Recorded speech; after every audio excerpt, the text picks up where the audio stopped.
The air in the garage doesn't smell like success. It smells of scorched earth, ancient grease, and the suffocating weight of a legacy that refuses to die. Rick stands in the center of the frame, his silhouette framed by the jagged, rusted skeleton of a Murphy diesel engine. A beast of iron that has claimed more sweat than it ever gave back in horsepower. The world knows Wrecker Rick as the Titan of the Toe, the man who can move mountains of steel with a grin and a chain. But as the camera tightens on his weathered face, the flickering fluorescent light reveals a fracture in the armor. Behind the fame lies a ghost, the memory of a boy standing in the dirt of a Murphy yard, watching his father's hands bleed just to keep the lights on. He reached for the stars, but his boots were always anchored in the mud. How does a man build a kingdom on the very ground that tried to bury him? And when the cameras stop rolling, does the crown feel like gold, or does it feel like the cold, crushing weight of a Murphy block? The sun never quite reached the bottom of the pits at the Murphy yard.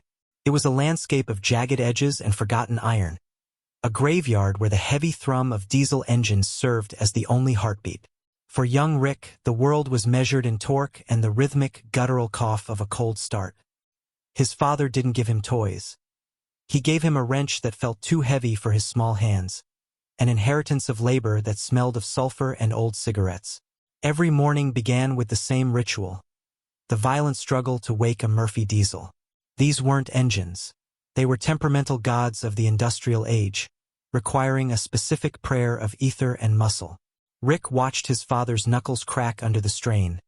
The skin stained a permanent charcoal hue that no soap could ever truly reach. There was a quiet desperation in the air, a fear that if the iron didn't roar, the family didn't eat. Rick learned early that silence was the enemy. Silence meant failure. He spent his afternoons tucked into the grease-slicked crevices of machinery, listening to the metal expand and contract, learning a language of vibrations that most men ignored. He wasn't just fixing machines, he was negotiating with them.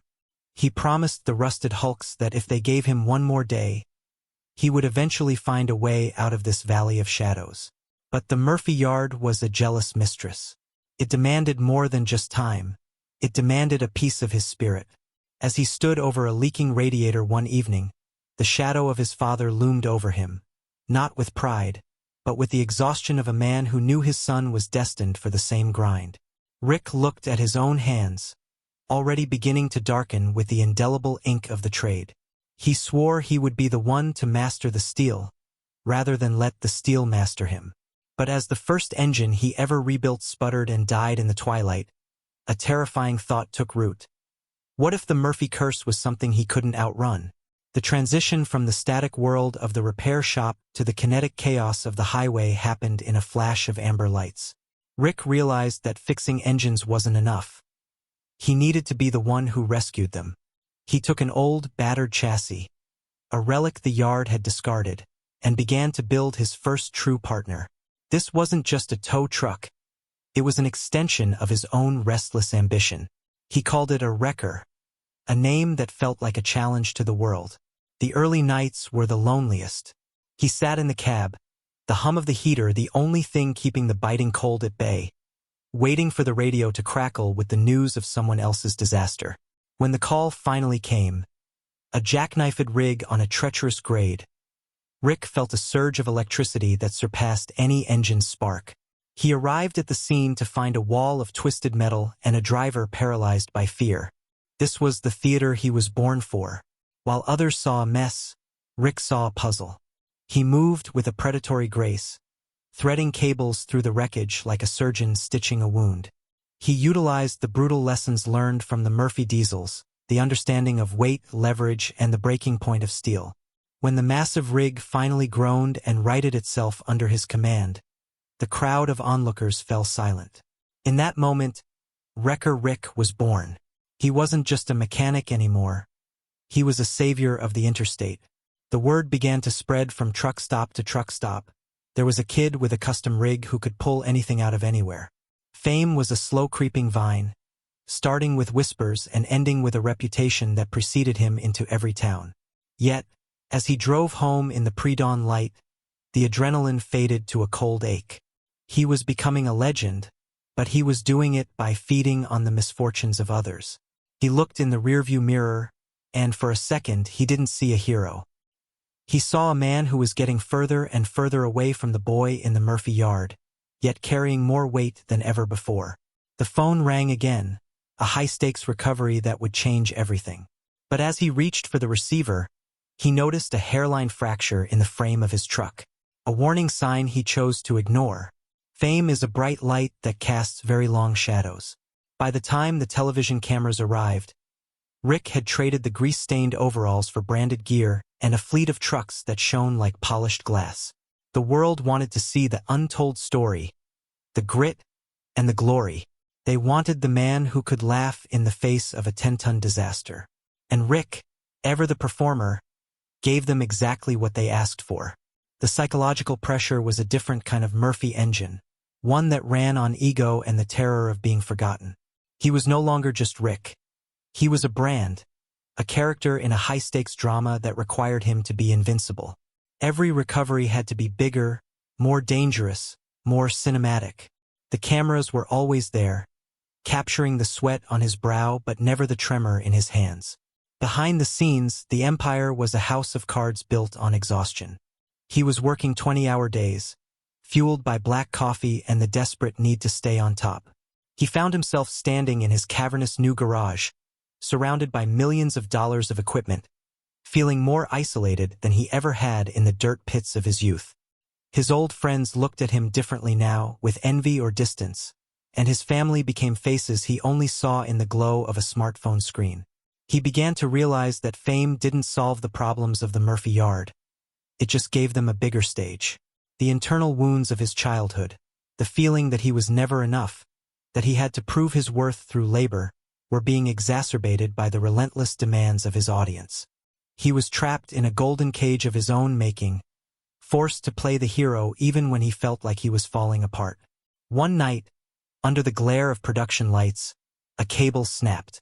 It missed his head by inches, slamming into the side of a truck with the force of a cannonball. The crew gasped.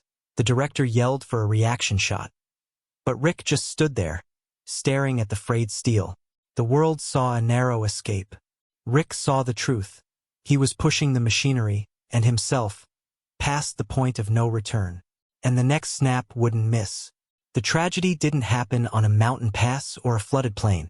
It happened in the quiet of the shop, in the middle of a routine maintenance check that Rick should have been too busy to handle. It was a Murphy diesel, one of the last ones left in his collection, a sentimental piece of iron he couldn't bring himself to scrap. As he leaned over the block, the very thing that birthed his career decided to take its toll. A high-pressure line failed, sending a spray of scalding fluid and metal shards into the air. But the physical pain was secondary to the psychological collapse that followed. As he lay on the concrete floor, the smell of the diesel filling his lungs, the facade finally shattered. The wrecker was broken. The recovery was a descent into a deep darkness he had spent his life avoiding. For months, the truck sat idle. The phone kept ringing, but he couldn't bring himself to answer. The silence he had feared as a boy had finally caught up to him, and it was deafening. He fell into a spiral of guilt, questioning every choice that had led him to this moment. Had he traded his soul for a few years of television glory? Was he just another piece of discarded iron in the Murphy yard? Isolation became his only sanctuary. He retreated from the public eye, watching from the sidelines as the world moved on to the next big thing. He saw his fleet gather dust, the chrome dulling, the logos fading. In the darkness, he had to face the man he had buried under the Wrecker Rick persona, the scared boy who just wanted his father to look at him with something other than exhaustion. But in that isolation, something began to shift. He started to strip away the layers of the brand. He stopped looking at the engines as things to be conquered and started seeing them as they were, flawed, resilient, and capable of being rebuilt. He realized that his value wasn't tied to the weight he could lift, but to the strength he found when he was down. He walked into the shop one evening, not as a star, but as a mechanic. He picked up a wrench, a lighter one this time, and placed his hand on the cold iron of the Murphy engine. He didn't try to start it. He just listened. And for the first time in his life, the silence didn't feel like an enemy. Felt like a beginning. The comeback wasn't a televised event. It was a quiet revolution. When Wrecker Rick finally returned to the road, the swagger was gone, replaced by a grounded, intentional power. He sold off the excess, trimmed the fleet, and went back to the roots of the craft. He stopped chasing the big shots and started focusing on the right ones, the recoveries that required more heart than horsepower. The legacy of the Murphy Diesel Yard had finally been reconciled. He realized he didn't have to outrun his past. He had to carry it with him. He began to mentor younger drivers, teaching them that the most important tool in the truck wasn't the winch, but the mind behind the wheel. He spoke openly about the pressure, the fear, and the cost of the climb, turning his untold story into a map for others to follow. As the sun sets over the modern Murphy Yard, now a place of education and heritage, Rick sits on the bumper of his favorite rig. The camera pans out, showing a man who is no longer fighting the iron. He is at peace with the weight of his life. He looks at his hands. They are still stained, but the charcoal doesn't look like a curse anymore. It looks like a map of a life well lived. He knows that the fame was just the ether used to start the engine, but the character was the fuel that kept it running. He isn't just a wrecker of steel. He is a rebuilder of spirits. The legend of Wrecker Rick continues, not in the roar of the crowd, but in the steady, reliable thrum of a man who finally knows who he is when the lights go out. As the screen fades to black, we hear the distant, unmistakable sound of a Murphy diesel turning over. It's loud, it's rough, but it's running. And this time, it's not going to stop.